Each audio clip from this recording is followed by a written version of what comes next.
Microsoft ওয়ার্ডে যখন আমরা কোনো কিছু টাইপ করি তখন নর্মালি দুটো ল্যাঙ্গুয়েজ আমরা টাইপ করি, একটা হচ্ছে ইংলিশ, একটা হচ্ছে বাংলা। তো ইংলিশ থেকে বাংলা যখন আমরা ফন্ট সিলেক্ট করি তখন আমাদের খুবই বড় একটা সমস্যা হয় ফন্ট সিলেক্ট করা।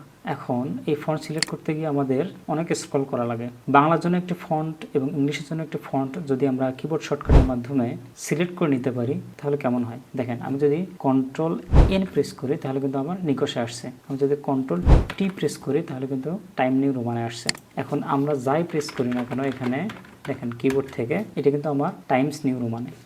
আবার যদি আমি কন্ট্রোল এন প্রেস করি তাহলে দেখেন আমরা যাই টাইপ করছি না কেন এগুলো আমার সব নিকষে আসছে। তো এই কাজটি কিভাবে আমরা করতে পারি, কিভাবে শর্টকাট কি অ্যাসাইন করতে পারি চলুন দেখে আসি। এর জন্য প্রথমে আপনাকে যে কাজটি করতে হবে ফাইল মেনুতে যেতে হবে। ফাইল মেনু থেকে অপশানসে যেতে হবে। অপশানস থেকে আপনাকে কাস্টমাইজ রিবনে যেতে হবে। কাস্টমাইজ রিবন থেকে কাস্টমাইজে ক্লিক করতে হবে। কাস্টমাইজ ক্লিক করার পর এখানে আপনার ফন্টস আসতে হবে। সব শেষে দেখবেন ফন্টস আছে। এরপর এইখান থেকে আপনি কোন ফন্টসে চান সেখানে এটা টাইপ করবেন। আমি নিকষ সিলেক্ট করব।